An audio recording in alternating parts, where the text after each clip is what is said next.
Welcome to the Property Buyer Podcast, where we explore the world of residential and commercial real estate to help you make better decisions about buying, selling, or investing in all types of property. Join me, Rich Harvey, CEO of Propertybuyer.com.au and multi-award-winning buyer's advocate. Our podcast features expert interviews, market trends and insights, and practical tips for navigating the complex world of Australian real estate. Whether you're a home buyer, a seasoned property investor, commercial buyer, developer, or simply curious about the property market, our podcast is for you. Join us as we share our knowledge, strategies and experience and help you achieve your property goals.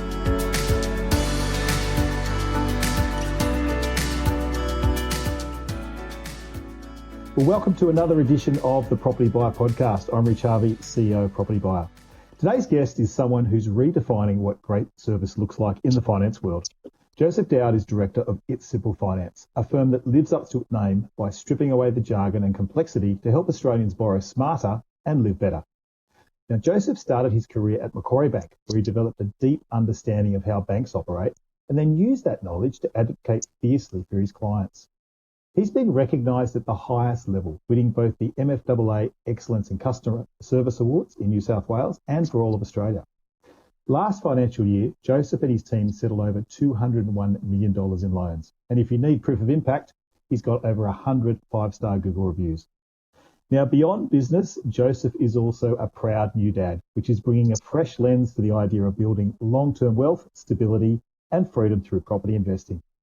Now, this episode, we'll be doing a deep dive into how investors get stuck, some smart borrowing strategies for home buyers, overcoming fear of debt, and also look at the latest lending trends that you need to know. So, Joseph, welcome to the podcast. I've had some intros given before, but I've never had anything like that. Rich, thank you so much for having me on. Oh, it's a pleasure, mate. I love your energy and passion that you bring to the task of helping people get funding and finance, mate. But we start with a little tradition with our podcast here at Property Buyer, Joseph, where I'm going to throw you a thought of the week.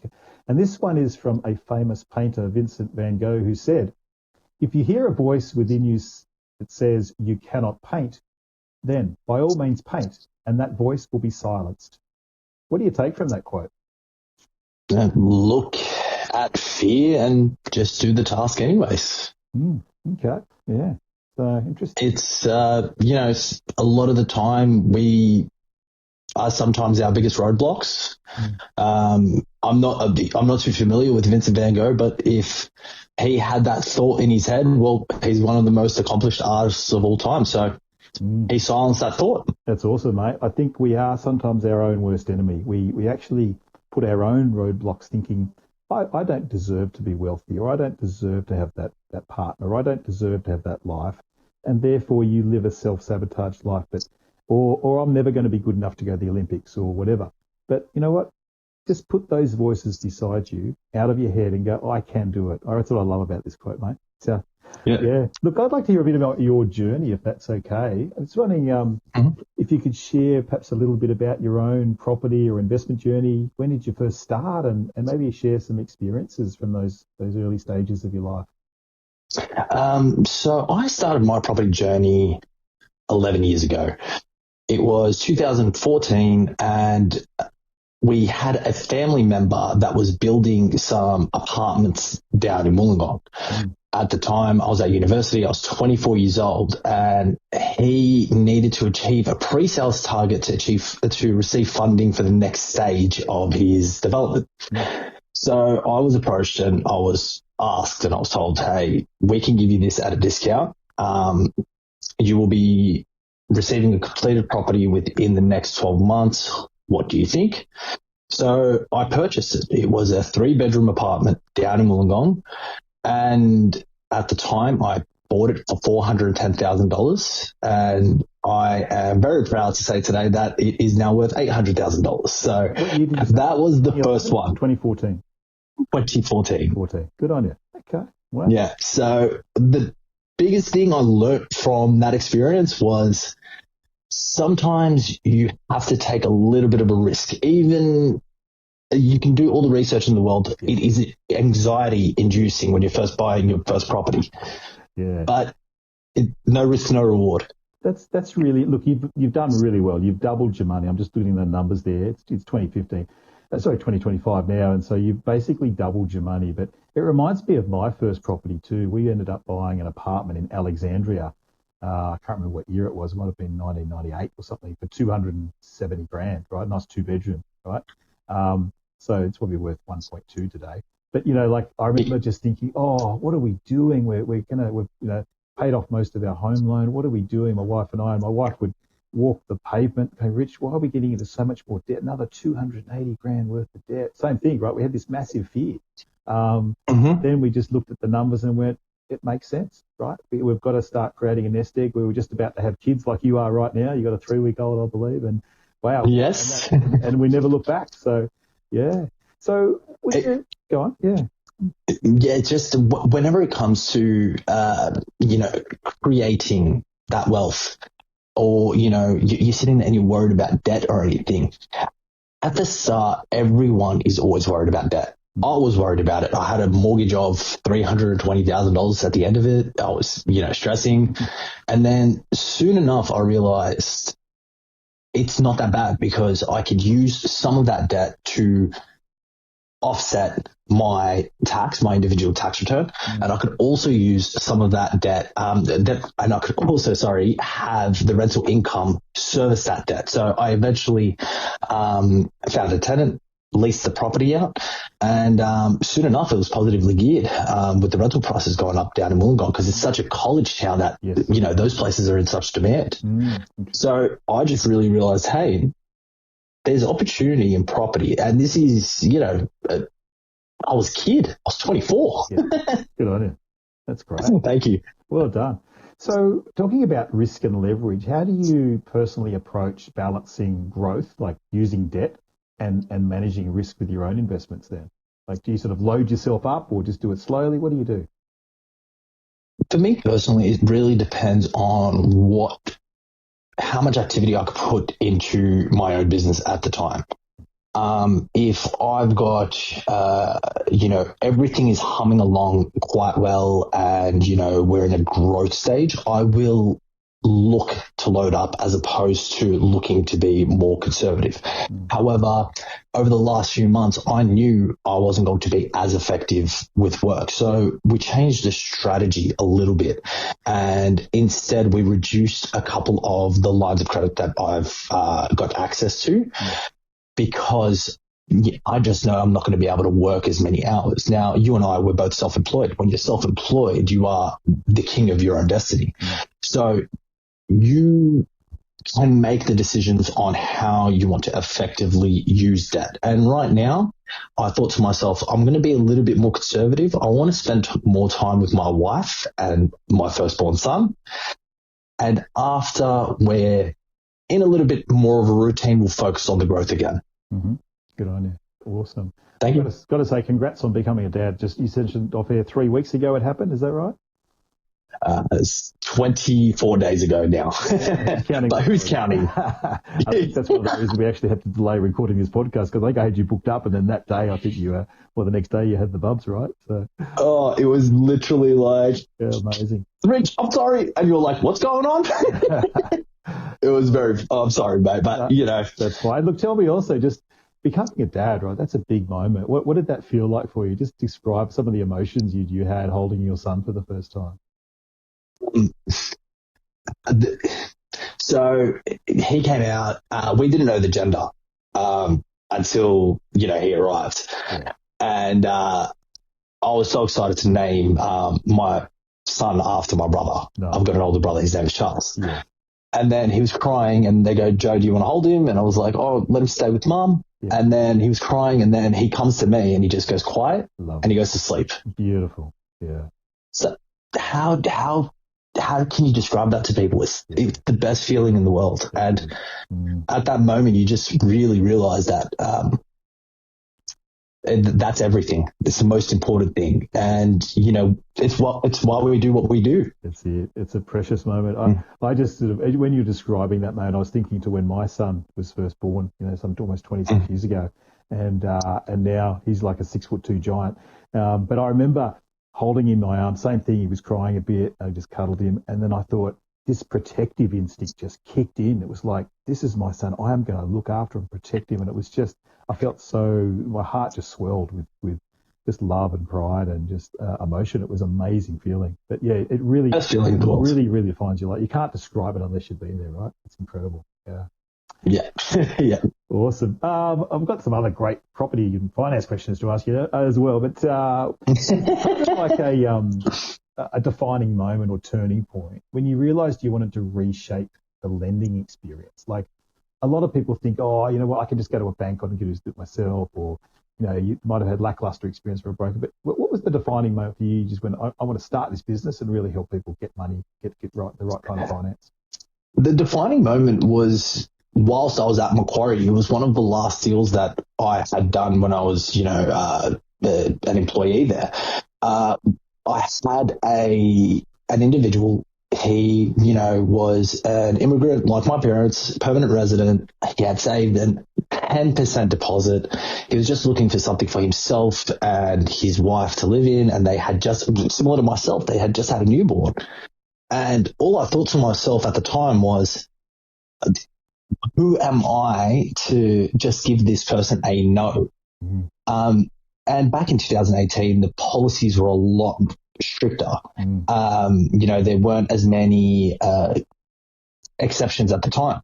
And I still remember once we got the deal formally approved and settled, the client said to me, thanks for making it simple for me. And that's where the business name kind of came from. I just thought to myself, why is it so difficult for mums and dads, family-oriented people? Why is it so difficult for small business owners? Why is it so difficult for all these individuals in Australia to gain access to finance? So that's when I came up with the business name, It's Simple. Yeah. And luckily for me, itssimple.com.au was not taken. So that was really the turning point. And I just thought to myself, I'm just going to keep educating people. Mm. I'm going to provide them with the access or provide them with the knowledge that a lot of the lenders don't actually give. Everyone's got nice, shiny commercials and, comparison rates. Mm. But what do they actually mean? Yeah. Yep. The comparison rate is based off a $150,000 mortgage. It doesn't make sense 99% of the time. So I really thought to myself, okay, you know what? I'm going to go start some YouTube channels. I'm going to do some Instagram reels. I'm going to post some LinkedIn content. And that is what has effectively allowed my business to grow. Mm. Rather than sitting there and thinking to myself, oh, you know what? I'm just going to stay in the bank and I'll keep being this employee. I thought to myself, I want to make finance simple for people. And that's like you've got passion to educate people, Joseph. That's a real kind of nerve for you, right? To see people get access to things like, you won't take no for an answer, but it's about getting the right education to your client, right? Mm. It's getting the right, but I just believe that if you are working hard, you should not be at a disadvantage because you don't have access to the same networks as certain individuals. Mm. A lot of people in Australia, especially when it comes to small business owners, they don't have the direct line to, someone that's working high up at CBA or St. George. Yeah. Instead, what I try and do is provide a platform that people, they might just be scrolling on Instagram or they might be on LinkedIn and they might see a lending product that is suitable to them. And if I can make that person's life easier, or I can help their business grow, or I can help them get into a home, there is no better feeling. Whether it's a $150,000 loan or for, purchasing some assets for a business, or if it's a $45 million loan for a, commercial construction project, it doesn't matter. I know I am bettering individuals' lives in Australia. Wonderful, wonderful. I want to ask you a bit about money mindsets. Was there a particular money mindset shift that changed the game for you? And is that something that you've tried to instill in your clients? The belief that when you say money mindset, my mind goes in a million and one directions. But the first one is not all debt is bad debt. And I think I realized that when I was about 22, 23 years old. Once I realized that you can use debt, you're using someone else's money to purchase an asset that grows in value. That's when I truly started to believe, hey, wait a second. This isn't a bad thing, especially when you can use, negative gearing and you can reduce your taxable income. That was the real pivotal moment. And the second pivotal moment was when I was at university and I learned what return on capital was. When you're purchasing a $1 million property, but you only need $100,000 deposit, and then that $1 million property becomes $1.5 million, you might have made a 50% ROI, but your return on capital is actually higher than that because your initial injection was only $100,000. So I think it was those two things, realizing not all debt is bad debt and realizing that return on capital is a key thing that you need to look at when it comes to making smart choices and investments. You have just nailed this. If I had a highlighter pen, I'd be getting it out now. We're in an audio podcast, right? I can't get my highlighter out, but I love what you've just described. And I just want for our listeners just to stay on this point. This is a critical point because this was also, like for you, a defining moment for me that set me on a trajectory, right? So I'm an economist by training. I've done 2 degrees in economics. I love numbers, right? But you talk about... Rich, I'm an economist too, and I'm a mathematician. Love it, mate. Love it. That's why we get on to it. But as you're talking, the first thing you said, I'm going to sort of summarize it into 3 letters, OPM, other people's money. So it's really cool as an investor to get addicted to opium, right? Other people's money, right? Not the actual drug, but opium, right? So let's just use that as a comedic point just there, because that's once you like it, say it takes ages, right, to save up 150 grand. But once you've got 150K of capital, wow, that can set you up for life if you know how to use it right, okay? And the second point you made about return on capital and ROI is the point about leverage. And once someone took the time to explain how property financing and property buying works and how to invest smartly, I was off and I did 3 properties in 1 year. I never looked back, right? So I think for our listeners out there, fear of debt is something that can really hold people back. So how do you coach your clients through that kind of fear of debt process, particularly first-time buyers who might be just scared of making a bad decision? That's a very good question. And I have to be brutally honest right now, Rich.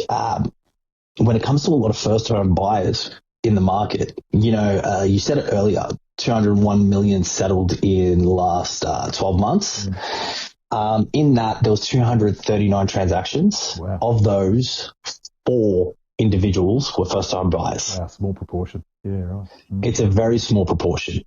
But the reason there was only 4 first-time buyers is because the market has actually taken off. And the people that made the investments 2 years ago when I was marketing myself to first-time buyers, when they took advantage of the schemes when they first came out, what I was guiding them and what I was telling them at the time was, hey, we've got a very limited amount of dwellings being approved in Australia. Yeah.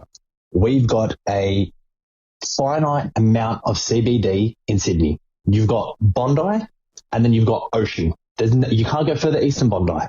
Okay. And then we've got the Blue Mountains, and in between there, that's basically Sydney, all the way up to Penrith, basically. So in that space, if they are not approving dwellings, and if they are not approving, new projects, and if it has become too expensive for builders to actually build in these locations because land cost is way too high, I am not allowed to coach people on purchasing or anything, but I'm allowed to provide them with the statistics and show them, hey, this is how many dwellings there are. This is the rate of immigration.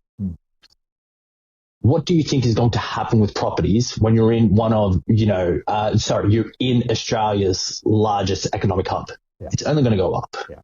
So are you going to make the decision to make the purchase now, or do you want to let the market escape you? Everyone said 2-3 years ago, and I still remember we were sitting at a round table at Cub. Everyone's like, the market's going to stagnate, it's going to crash. What did we say for the last 3 years? We saw nothing but growth. I think Australia grew 11%. I can't remember the exact statistics. And we had a record number of people attending. And one of the questions the first question was, what happened was the market's going to crash. It's going to crash in a few years. It's like, and then all of my slides are about exactly what you're talking about. We've got an undersupply of property. The 1.2 million homes that we're trying to build, we're going to be 300,000 to 400,000 short. So we are entering a critical phase of, it's not so much a fear of debt now, it's a fear of getting left behind for those that, just choose to sit out of the property market versus those that choose to sit in it. And I think there's a lot of fear around debt because people think they won't be able to service their mortgages. But, we're entering a phase now, what I call a new super cycle, where we're likely to have 3 more rate cuts, definitely one booked in for August. And I think there'll be another 3 after that, at least 2, but definitely possibly 3. And that's just going to re-accelerate the property market. So I think, a lot of people that have got that fear should just need to learn how to manage debt, set a budget, and go forward, So, but they also need to understand the debt structures. Okay, they need to be working with a good accountant, and I am going to gas you up a little bit here. They need to be working with a good buyer's agent at the same time. Exactly. Because you might have someone that can provide you access or the facilities to be able to receive the debt, someone like myself or, another broker out there. But you also need to be working with the other 2 individuals. You need a good accountant to assist you with setting up trust. To let you know, hey, this is going to impact your cash flow in a way that I don't see fit and it's not going to allow you to be feasible, or they're going to give you the advice and say, hey, you can actually grow further. And then you need a good buyer's agent, because the buyer's agent is going to point you in the direction. They're going to be able to unpack your brief and find the location and make sure that you are matched with the property that is going to help you accelerate your wealth. Yeah, really, really good point. We really appreciate you tuning in to the Property Buyer Podcast, and I hope that you're finding our expert interviews helpful.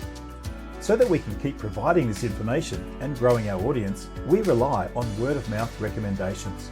If you found this information useful, could I please ask you to share this podcast with your friends, family and colleagues, and ask them to subscribe to the Property Buyer Podcast. It would be a big help, and we'd be very grateful for your support. Thanks once again for sharing the links. And now, let's get back to the podcast.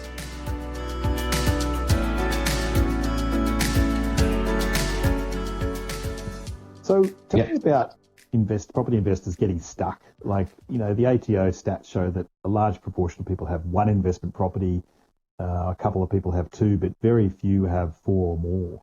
What's the reason property investors get stuck in trying to build a decent sized portfolio, do you think? How long do we have on this podcast? As long as you like, mate. So, they want the answer. They want the utopia. I think I've got several answers to this question. Number 1, I think, is comfort. People sitting there, they might have purchased 1 or 2 properties and they're thinking to themselves, oh, you know what, I've done so well, I'm just going to relax a little bit. And they don't actually monitor their interest rate, which the banks hike and they drop all the time without your knowledge. And they also they become satisfied with that, and that's okay. Like, if you're happy with your 1, your 2, your 3 properties, a lot of people don't purchase 1 property. So if you're happy with your 3 properties, that's great. And the kudos to you too. But the people that are trying to propel themselves forward, there could be a chance that they might have been matched with an incorrect lender. There are some lenders out there that really do not like it if you own more than 3 properties or 4 properties in your personal name. Then there's the other side of it, where if you're not working with a good accountant, as I said previously, you might not be purchasing these properties in the right entities. I always say, if you're looking for growth, why haven't you considered opening up a trust and purchasing a property within the trust? Because that will allow you to be able to grow even further. Now, a lot of smart individuals went out there and they were purchasing in their supers, and, we now understand that the federal government wants to possibly tax that at a higher rate. But what we're going to see is them just shift those properties into, discretionary trusts, because those trusts will allow them to leverage even further and grow their portfolios out even more. So what makes people stagnate is not trusting professionals or not working with the right individuals to help them create these structures so that they can grow further. Really, really good point there too. Yeah, excellent point. Are there any other kind of money myths or outdated beliefs about lending that you are constantly having to debunk for clients or prospects and people you talk to? I've just hired someone recently, and we were talking about this on our flight down to Melbourne. He was, but don't you think it's a better idea to pay down your mortgage first and then go buy something else after? And I thought to myself, you are going to spend the next, let's say you're making your extra repayments and you've got a really good plan set up and you pay off your 30-year mortgage in 18 years. Yeah. In 18 years, how much is the property market going to grow by? So we're going to wait 18 years cycles at least, maybe 3 in that period of time. Yeah. We got at least 2.5 in there, mate. but this is the old, that guy Paul Clitheroe used to be on TV, the financial advisor, all the conservative advisors. Pay off your debts first, then think about investing in something else. Maybe have a little bit in your shares in the share fund, but in the super fund, but no, don't do any other properties because you don't want to over leverage, Mm-hmm. And you look back, even just your Wollongong example, right? If you'd bought 3 of those properties, not that I'd recommend buying 3 in the one group, but you would have made 3 times what you would make $1.2 million by doing that, right? Rather than sitting doing it. That's the thing, but you don't know what you don't know. And if you're sitting there and you're thinking to yourself, I've got to pay this down, I've got to pay this down, I've got to pay this down, well, you're not going to grow. Okay. You might end up at a goal that you are comfortable with, but 95% of the people that I'm in contact with every single day, their focus is growth. Good. They want to grow. They want to acquire more property. Why? Because property is the key to wealth in Australia. We are a blue-collar country that is built on the backs of tradies. Our electricians drive Lamborghinis, and the lawyers are driving, Toyota RAV4s. Yeah. We are a country that is built on this. So we have to think to ourselves, okay, if we build ourselves on property, what's going to make us money? Yeah. That's what's going to create the wealth for me. And if I'm going to sit there and make my $4,000 a month repayments on my mortgage, okay, expecting that's going to make me wealthy, that's not going to make you wealthy. It might make you debt free, but it's not going to grow your portfolio assets, okay, that are going to outpace inflation like crazy. Yeah, cool. Can I take you forward in a minute here? Because we're talking about growing and getting multiple properties, right? But, for someone, let's say, they've taken your advice, they've taken my advice, they've got, 4, 5, 6, maybe 7 properties in their portfolio, right? Is there going to come a day when everything just needs to be recalibrated? Because this is what I often get asked. I know the answer to this question, but I want to ask you, is there a point at which you might sell a few properties and pay down some debt? Or do you just keep going on this growth mindset forever until you're 95? It depends on the type of person you are. Myself, I'm always growth mindset. When I always think, I just want to keep going. I want to see how much more I can achieve. But that's me now. I am 34 years old and I don't know who I'm going to be in 61 years. Hopefully I'm still here in 61 years. And you got a 3-week-old. Come on. You're at the early phase, mate. Yeah, very much at the end. No, but it's the way that I think about it is there might be a point where you actually I've misspoken there, where you instead pass on those properties to your kids. Yeah. There is that point. And you hear it from parents all the time. I want to do what's best for my kids. I'm thinking about my son outside. He doesn't know what I look like right now. He only sees shapes and blobs. Okay. Yeah. But I think to myself, okay, what can I give this child in the long run? And to say to yourself, oh yeah, you know what? I'm just going to end up parking it. Why would you want to? Why would you want to? Why would you not want to work with somebody that is going to create a strategy for you to make sure, hey, you know what, we're going to purchase this commercial asset. It's going to be positively geared, okay? And then once we've paid down enough of that debt, we can actually use some of the income from that commercial asset to pay down another one of your debts. That other property that we're focusing on, that's focused on capital growth. Why would you not work with someone like that? Yeah. Why would you think to yourself, oh, you know what, I'm going to put my feet up? No. Sorry if I've jumped. No, it's good. No, but it's good. But I think some people can't envisage. They think, you know, oh, but I'm going to end up with, you know, $4 or $5 million worth of debt. That's crazy, right? But then I talk about the flip side. I say, look, if you do have $5 million worth of debt, by the time you're 55 or 50 or 60, guess what that $5 million worth of debt looks like in terms of value of your portfolio? It could be 10, 12, 13, $15 million, right? So your net wealth could be, you know, $5 to $10 million. And the serviceability is positive cash flow. So you basically have a self-sustaining asset base. But until you buy that actual asset base, you're not going to get there. So I think people that have what I call the miser, pay down the debt as quickly as possible mindset, that's not the growth-orientated mindset, they're the ones that get stuck. Whereas those that go, hey, I've got the right structure, I've got the right approach, I understand debt is manageable, not going too hard, but really building it up, they're the ones that are going to really get to their final wealth goals down the track. You always have to work within your means. I'm not saying to someone that's earning $70,000 a year, hey, we're going to, you know, go apply for a $3 million mortgage. That's silly.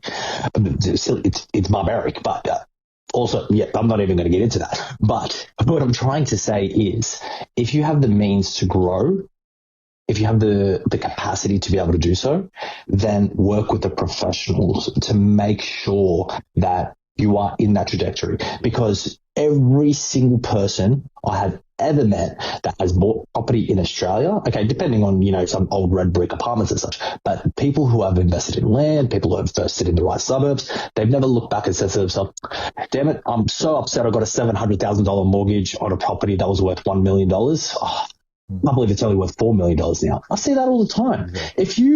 If you took $1 million of debt and you invested that $1 million of debt in Mount Druitt, okay, 10 years ago, there's a chance you would have been able to buy 3 properties, maybe even 4. Yeah. Okay, go look at the median value of Mount Druitt right now. Absolutely. It's astounding. Exactly. So why would you consider, oh, but I've got $1 million in debt? Yeah, guess what? You've also got your weekly rental income covering that debt. Like it's the rate of rent, the way that rent grew in this country, the lack of supply we have in housing, and then on top of all of that, the reduction in the amount of building approvals. You have to make sure you set yourself up with the right strategy to be able to grow and to be able to set yourself up for the future. Yeah, awesome. Great response. You could hear how passionate I am about this. I want to help people. So talking about helping people, how have you seen a shift in, say, the Generation Z and millennials? How do they view borrowing compared to the older generations? They are risk takers. I will tell you now, the ones that I've come across, they do want to be able to take things on because they have very different influences compared to, you know, the generation just before mine. And, you know, the one like my generation and younger, I'm really starting to see like the 35 and under, they are happy to go into the higher amounts of debt. They want to be able to go build a duplex. They want to go be able to purchase a house and land package. They want to grow. A lot of them are on Instagram. They're on TikTok. They're watching the videos and they're seeing that property growth is the key to wealth in Australia. But unfortunately, their wages don't match the dream right now. Yeah. So the Gen Z and the Gen Xers, unfortunately, a lot of them, you know, I'm not going to rag on them too much, but what I am going to say is if you have that dream, you have to start working towards it and you have to have that self-control. Yeah. You have to have that delayed gratification. Okay. Just because you see a few friends and they're going and they're spending money on some silly stuff doesn't mean that you have to go do that stuff. Yeah. Okay. We were talking about bad debt and good debt earlier. It's so easy to apply for a credit card and get a $5,000 to $10,000 limit, that can handicap someone at the age of 18, 19. All right. They don't know the effects of a credit card at that age. Yeah, that's right. They need to learn how to delay that dopamine so that they can have that end goal in 5 to 10 years time. Yeah. Really good points. So we've talked a bit about borrowing through a trust. Are there any other kind of smart borrowing strategies that either home buyers or investors could use, but they're kind of overlooked? Before even setting up a trust, it's using multiple lenders. It's using your second or your third tier lenders because they have different rules compared to the big four, big five, including Macquarie. Yeah. If you look at a bank, for example, like First Mac, most of the lenders like CBA, NAB, let's just say big four right now, they have to work off the 3% buffer rate. When you look at your second or your third tier lenders, a lot of them have rules that they can use a 2% buffer rate, or they can use a lower amount to be able to service a higher debt. So quite often I have had clients approach me. Let's say I've got a couple sitting right in front of me right now, Rich. Okay. The combined household income is 200 grand. They've got a $10,000 credit card and they might have a car loan. Okay. So in total, their maximum borrowing capacity to buy something is anywhere between 850 to 1.1 million. And you go, wait, hold on a second. How's it 850 to 1.1 million? Well, your 850s, your really conservative banks, they're the ones that are using APRA. They're the ones that have to adhere to, a 48%, 48% credit card rule. Like there's so many rules that are involved with that. But then you have a lender like Liberty that uses a 1% rate. So even before setting up an SPV or setting up a trust or anything like that, I would be looking at using the other lenders to maximize your borrowing capacity because the interest rates are not too different. The difference between a 6.19 and a 6.39% interest rate is not that big when you have a $200,000 a year household income. Another thing I'd be looking at is land. Look for land. Try and find places that, I'm not saying you have to be able to go build townhouses galore, but look for something that you can go and put a granny flat on and then have dual income on that property, because those are the properties that are going to accelerate you. They're going to get you so much further because granny flats cost these days, would you say about $210,000 to $250,000? Exactly. Correct. 100% right. Okay. Yep. So you're putting something that's worth $210,000, $250,000, and then there's potential to $450 to $500 rental income a week. What are we looking at rental yield there? $25,000 a year, 10% yield? I get $650 from mine, mate. So, yeah. Oh, you see what I mean? You see what I mean? So buying a house that has enough in the backyard that you could put a granny flat on there, okay? Look for areas that work with a good architect as well. That's another professional that you have to consider, because you don't go through the DA process, okay? You're seeing it, I'm seeing it. For somebody to get a DA these days is absolute torture, but to get a CDC, complying development consent, for those that don't know, that is a different kettle of fish. It's really cool. 8 weeks compared to 2 years sometimes. Now, Joseph, you've raised a really good question I'm just going to throw at you here. It's a one from left field, but question for the audience here is a bit of a pop quiz. Which do you think is the most important criteria to look for with lending?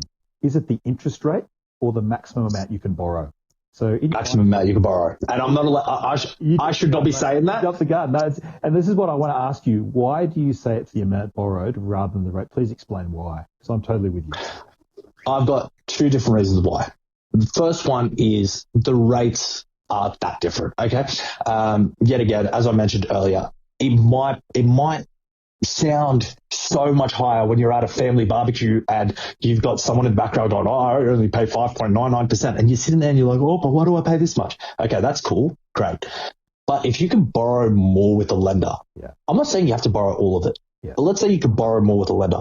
If you need to do an internal refinance and access some equity so that you can go and purchase another property, you are better off already being with that lender as opposed to being with another lender. Then you've got to worry about the discharge and all those other items. So if you can borrow more money from the start, okay, then borrow more money, because that means you have the means to be able to service that debt. As long as you're working with a good broker, don't go working with a broker that's going to, put you in a dire situation. Work with someone that's going to sit there. They're actually going to run the numbers with you and ensure that you can sustain a mortgage of that value. Yeah. That's a really good point. So for me... Sorry, I get too passionate about this stuff, mate. I get excited. I love it. This is so good. I can see your passion coming through, Joseph. Like, for me, to answer that question, like, I used to get... We don't even have a camera on and you can see it coming through. Exactly. I can feel the energy. It's so cool. But, in my earlier sort of investing career, I used to be really rate sensitive, and I would just like, I've got to get the sharpest rate. But as you get more mature as an investor, you realize the rate is very much a secondary, third, fourth order priority. It's about how much you can borrow. It's about your borrowing capacity and maximizing that. I mean, I get clients coming to me, they go, Rich, my broker said I can borrow, 900K, but look, we only want to spend 600. And I say, well, why? Like, why would you want to get the best quality asset? I mean, if you go and spend 600, 650, you only got 250 left over. What are you going to buy for 250? Right? Let's get the best quality property. You're going to get a better rental income, a better suburb. Let's do that. And then that puts you into the better position to get your next one. Oh, yeah, that makes sense. Right.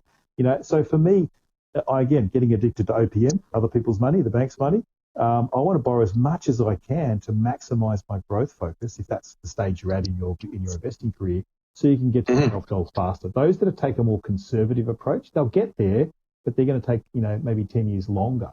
So when you're talking to your broker, do the numbers, make sure it's achievable. Yeah, and look at the. I really liked your point about diversifying your lenders. That's a. Really there's one more thing I do want to mention. Okay, take the conservative route and you only purchase something worth $600,000. What is the rate of growth in that area?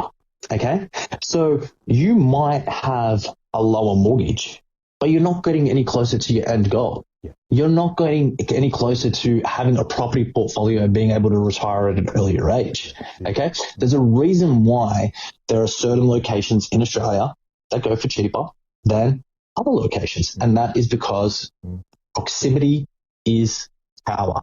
People all want to be in the same pockets, whether you're in the eastern suburbs of Melbourne, whether you're in the eastern suburbs of Sydney, whether you're in the peninsula up in Brisbane. Up in Queensland, people all want to be in the same locations, and the closer you are to those locations, the higher the return on capital will be. Cool. I've got another little pop quiz to ask you. I'm just throwing you things left that just come into my mind, but I hope you don't mind. But buying a home first or buying an investment property? A lot of people get hung up about this dilemma when they start out, right? How do you, because it's going to be different for different people, how do you answer that question or help guide a client that's debating whether to buy their first home or whether they should buy an investment property? How would you approach that question? It's a very difficult question to answer, Rich. Because every individual is different. However, buying a home, when you're buying a home is where you're raising a family. It's where you're raising your kids. It's where you want them to go to school. Are you in the right catchment? Are you in the right postcode?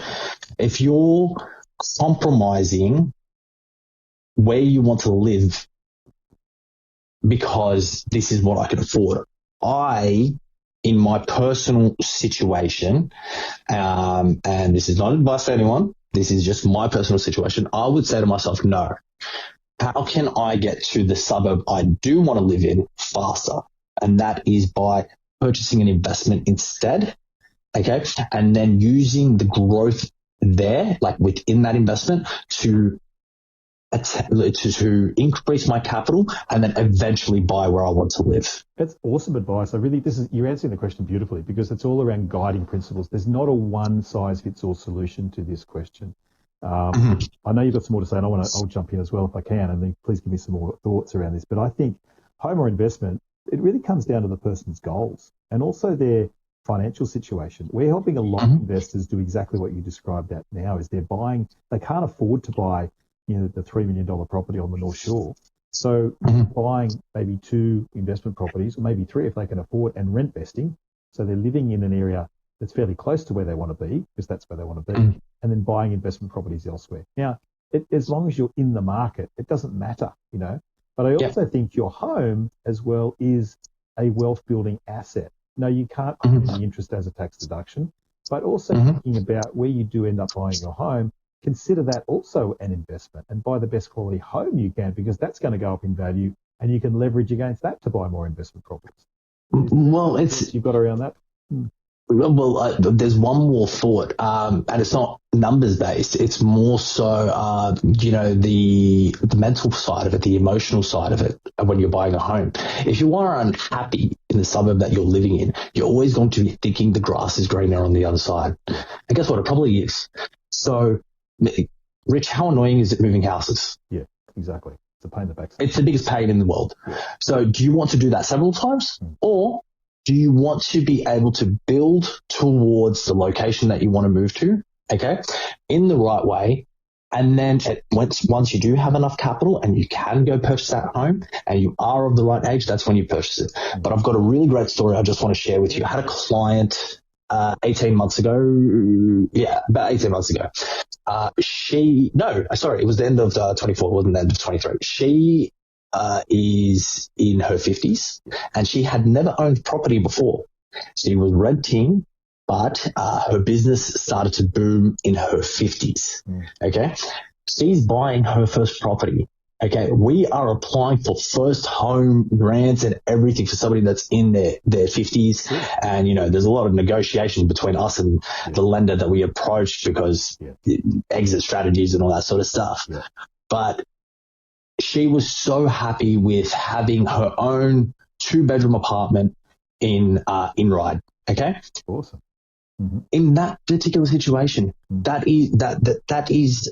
was one of the most satisfying mortgages I've ever settled because I was able to help somebody that was in their 50s purchase their first home, their first owner occupied home, and live in it. And she didn't have to pay rent anymore. She had something to call her own, something she could give to her kids one day. Yeah.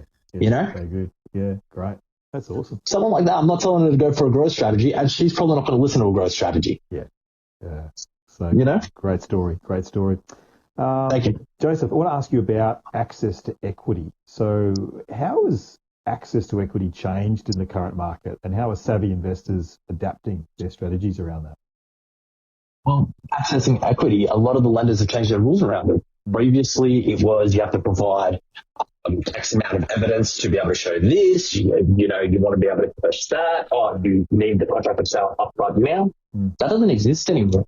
A lot of the lenders are using self-declaration in order to be able to provide people with access to that equity. There's also several lenders out there, depending on what profession you're in, that will be able to provide higher equity amounts. If you are a legal professional, you can borrow up to 90% of your property and access up to 90% of the equity. If you are a medical professional, depending on what industry you're in, you can go up to 95%. There are so many different lenders that are focusing in on their niches because they've got people that are much smarter than myself sitting there analyzing the risk and finding out, hey, do these individuals actually default, or do they pay off their mortgages regularly, and are they successful in doing so? So, for example, you're now seeing banks like Westpac and St. George provide nurses and midwives up to 85% lending. Brilliant. That didn't exist before. So good. And that isn't just for a purchase, that's for refinances as well. And rightly so. So good to hear the medical profession are getting, not just the doctors, but the nurses are getting a bit of a kick. That's great. Yeah, vets are now included. My wife's an optometrist. Previously, she wasn't included in any of the brackets. Her name is Dr. Alison Daoud. Now she's, considered one of them. Now she can go up to 90% with a lot of the lenders. Awesome. So you'll see a lot of these banks be able to provide that. You'll see banks like UBank, for example, that will allow you to go up to 85% as long as it's owner occupied. You don't need to be a first home buyer or anything. As long as you've got an owner occupied property, they will allow you to go up to 85%. Okay. And you have to be PRYG, but we won't go into that, Rich. So you're seeing a lot of the lenders provide these products. You're also seeing the third-tier lenders allow people to go up to 90%. For example, Bluestone, for a period of time, were offering up to 90% mortgages without any lender's mortgage insurance as well.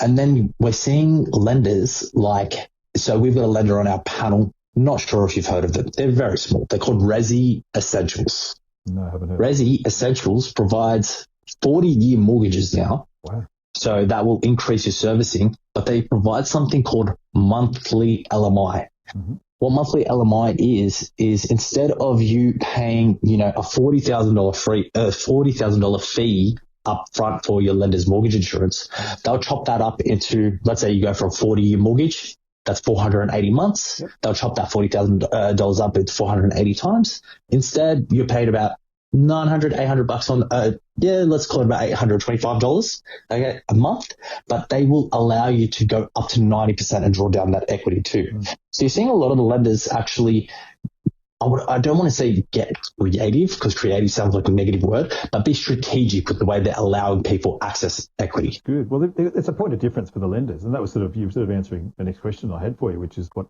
sort of some of the emerging trends of some of these lenders in the lending space. And has any other credit policy changed in the last 12, 18 months? And that's really helped. The biggest ones that we've noticed is anyone that's got HEX debt. Mm-hmm. That a lot of the banks have reduced their buffer rates to 1%. Mm-hmm. CBA were the first ones to do this.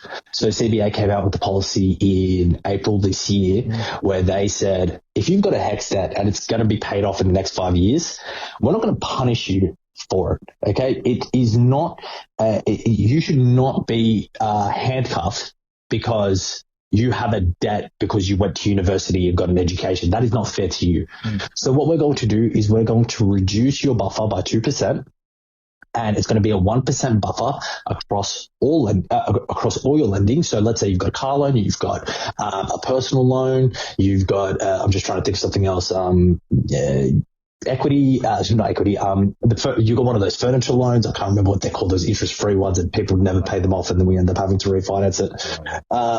You've got those things. Instead of you being charged that 3% buffer rate, you're getting charged at a 1% buffer rate. Mm. So it's allowing people to actually borrow more and being able to access more equity. Mm. For the longest time, interest rates in this country were 2%. So they were working off, add 3% to that, they were working on 5% interest rates. People were able to borrow and leverage, a much higher amount. The banks hired a lot of people to service those individuals. Okay, they need to make sure that those people stay hired as well. The banks don't like firing people. Okay, they do not like reducing the amount of people that are working for them because it looks bad on them and it reduces their shareholder price. Yeah. So they have to think of strategic ways to stay busy and continue growing and continue being profitable. Yeah. And they've been very strategic in that way. Very clever. Joseph, I've got two more questions for you. Obviously, with lots of AI coming around and automating all sorts of things in finance, is your role as a broker in danger? How do you see it evolving over the next 5 years? Are we still going to need? I actually think to myself that AI has enhanced what I do, what you do, what a lot of the people that genuinely care and do the research do. Because if you go on LinkedIn right now and you type in the word broker, every single person's LinkedIn post or their statuses or whatever they are, they look exactly the same. It's the exact same opinion every single time. When you have people that genuinely care and they put genuine thought into things, all it does is make you stand out from the rest. Yeah. Where it has enhanced us as brokers is it has enhanced our method of saving documents, of validating documents, of submitting loans. We got a formal approval with NAB 3 or 4 weeks ago. No, it was just before, I think I wanted to say 6 weeks ago. In 58 minutes, from submission to formal approval in 58 minutes. What was that? Because of AI and technology. So it's all to enhance the broker's role. The people that are saying, it's going to replace us and everything, I'm sorry to say this, but this should be an enhancement tool. You should be using AI to build yourself up. Okay, you should be using it to automate things, to make things faster. You don't want to be doing the small tasks that technology can do. What you need to be doing is creating relationships with individuals out there. And yet again, I know my answer's long-winded, but let's say, for example, 5 years ago, everyone was like, Facebook ads, Google ads, everything. AI has made everything online look so similar that I now no longer want to buy anything online. I want to buy things off people that I have relationships with. Okay. If I don't have a relationship with you, I'm not going to trust you. I'm not going to go spend money with you. So all AI has done is push people more towards the relationships and that connection. They don't want to be dealing with a robot. So I think role of a broker, I actually see enhancing, not being handcuffed. Good to know, mate. Good to know. Wonderful. Look, my last question for you. Could you share perhaps the best piece of wealth building advice that either you've received or you've given to someone else? Wealth building advice that I've received or ever given. Follow the path of least resistance. I've got to explain this. My brother-in-law turned to me, and this is when I was 18, and I'm thinking about, doing everything but focusing in and making money. He turns to me and he goes, if your father owns a sock factory and you can make $1 billion selling socks tomorrow, you're telling me you want to go do this, you want to follow this goal instead. No, you follow the path of least resistance. Go in the direction of where the money is flowing. Money's flowing to property, okay? And and you can recognize that. Start flowing that in that direction. And when he said that to me, I just kind of looked at it and I was like, that does make a little bit of sense. Like if there is a method, okay, that makes sense, that's logical, that the government actually promotes because, a lot of them are heavily property backed. Try and find the way that they're all doing it. Follow the path of least resistance. Go have a look at where they're buying and then just follow that. Love it. Fantastic. But yet again, that's opinion, not advice. General in nature. That's what I have to go with, Rich. Wonderful, Joseph. Look, well, I've got to say there's 3 E's that stand out for me today in talking to you. It's been very educational, it's been very entertaining, and it's been very enjoyable. So I just want to say a big thank you for being on the Property Buyer podcast today, sharing your knowledge, and it's just been wonderful. So thanks again. Rich, you are an amazing human, and thank you so much. And guys, just to let you all know, Rich calls me up at 2 o'clock and he goes, Joe, I've got a 3:30, let's do it. I go, all right, let's do it. Come on, baby's asleep. Let's go, baby. That's great. So thank you so much for having me on, mate. Where can people find you if they want to get a great loan from a great broker? What's your website? www.itssimple.com.au. I'm on LinkedIn quite frequently, and, I'm going to throw in a couple more plugs. Melbourne. We'll be opening up there soon. If you want to come visit us at our Barangaroo office, you're more than welcome at any time as well. So fantastic. Wonderful. Well, Joseph, thank you so much for being with us. Thank you, listeners, for looking us up and staying faithful to our podcast. Please share it. Thanks for being with us on another Property Buyer podcast. If you have a question you'd like to ask, please click on the SpeakPipe link and we'll answer this during the next episode. If you're looking to buy a residential or commercial property in the near future and would like to get the added advantage of having a buyer's advocate on your side, then please reach out to my team today and send us your inquiry, and we'd be delighted to help. Please visit our website at propertybuyer.com.au, where you can stay updated with all my latest market updates, weekly blogs and live suburb profiles to help you make better property decisions. We look forward to connecting with you again on the next Property Buyer podcast.